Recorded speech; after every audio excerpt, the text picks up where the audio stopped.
And that won't become evident for 3 or 4, 5 months yet, if not longer for China. China, it may happen later in the year, but a lot of other countries are going to turn around on a dime. That's why the European Central Bank didn't raise rates today, even though orders in Germany were in the tank and so on. But the zero interest rates and massive amounts of money and credit are not going to solve the problem. But getting back to China, they and almost all the others are rigging their currencies. They're cheating us. Incidentally, in the market today, the big gainers with the financials, but they've been so clobbered, traders are trying to get a run out of them. This may carry over into Monday, and that should be it. They can't, without putting enormous amounts of money into the market, they can't make it go up. And so that's what we can expect. This is not going anywhere. I got a piece in tomorrow's issue about earnings. It's supposed to fall 13.3% this year. And how can the Dow trade at 8,200 when the news is so horrible? Well, it trades at that level because our government is manipulating it. And then when you ask about it, they say, oh, it's a state secret. And it's not a state secret. It's just that they're doing things they shouldn't be doing. But as long as Americans refuse to do what they're supposed to do in challenging this, we will continue to get the kind of government we deserve. Next question. Well, when you talk about the unemployment rates, I mean, the unemployment rates were government numbers were 7.5 in, early 2000, 2001? Unemployment rates were 7.5 back in 2001 or 2002? Mm-hmm.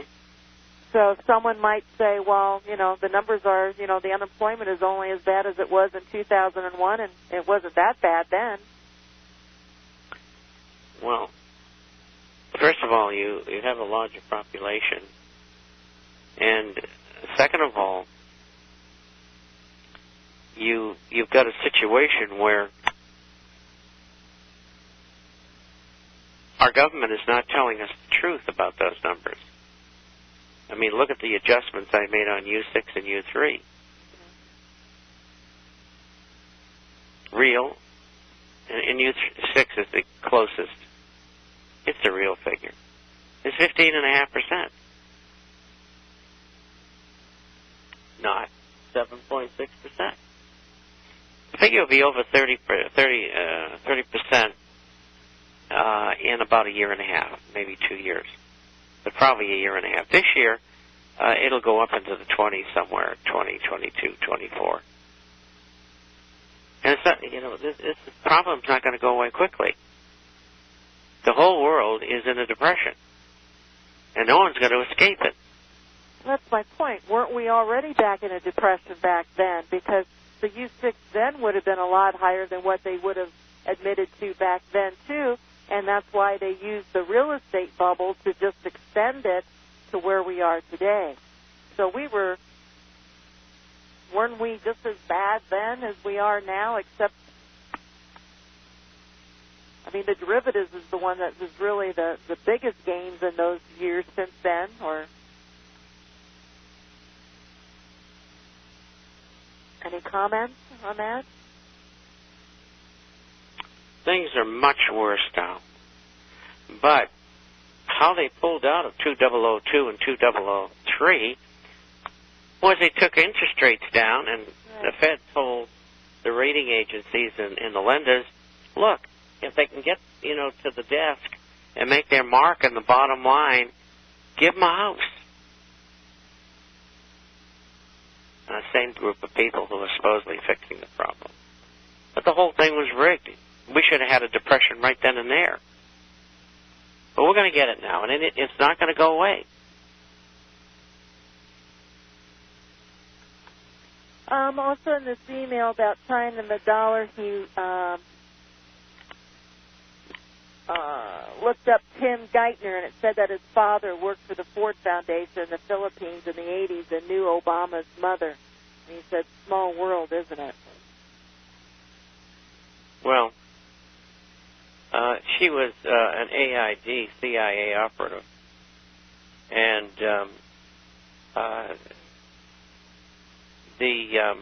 what did he say his father did in the Philippines? He was with which? He worked for the Ford Foundation. Right.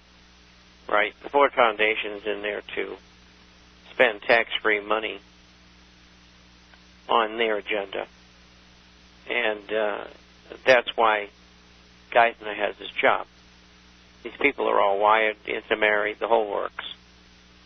And, it's just a den of thieves. In fact, I don't think he's too swift. I don't think he's dumb, but he's not as smart as some of these others that I've run into. But it doesn't make any difference. They're going to do what what they want to do anyway. Can a person buy a home if they can get a 4% loan and a good deal on a foreclosure if he's sure that he can keep his job? Well, as long as you don't expect any appreciation for 15 years, yes.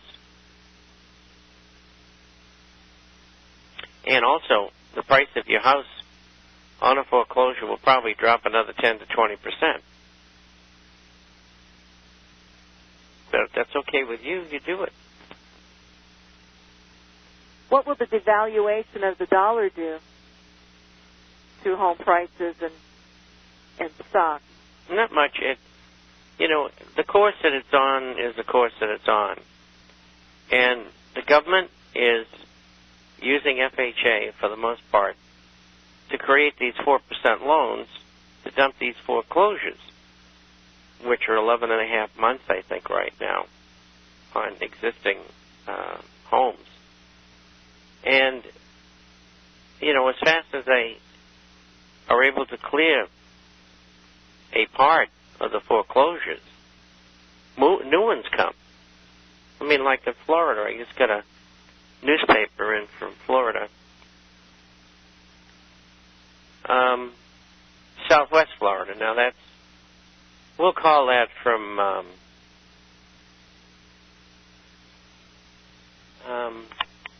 probably Tampa south, up 150% in 2008 from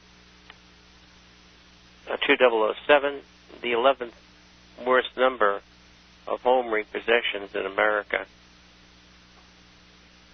And I don't know, they got a whole bunch of figures here. But the worst ones are Tampa, St. Pete, Clearwater, which is 3 towns that adjoin one another. And then comes Palm Beach, Jacksonville, and it goes on. Nevada was twice as bad. And it's not going away. You get too many people losing their jobs, and they're good jobs. These are substantial middle-class, upper-middle-class people. The guy's working for the company, he's making $180 a year, and all of a sudden, adios, amigo. And he's gone. And his house payments are probably, if you include taxes, maybe $6,500 a month, maybe $7,500. And is he going to use his retirement to pay that when he owes more money in the house than what it's worth? Of course not. I just got a letter in, a fella, 4 houses, and he's got renters in 3 of them. He lives in the other one. And he has to out of pocket 10% to pay the mortgage on those 3. What do I do? I said, sell them. Unless you want to hang on to them 10 or 20 more years and maybe lose money. I mean, even at this late stage, you know, if you've been in speculation, you know, you got to take your licking, and that's all there is to it. Did you exhaust your questions? No, not at all. I was just thinking of that because, you know what, Bob, so many people become frozen because they don't want to take their lickings. They don't want to, it's like they're in denial. And once they do anything about it, then they have to accept that that loss is real. And this way, you know, even speaking to someone about 50% loss in their investment, it's like, well, I'm not ready to realize my loss. Well, then you can keep losing. Wait till you die. I mean, you know, it's ridiculous. You know, everything goes up and goes down. You're either right or you're wrong, and you were wrong. If you got gold and silver, you were right.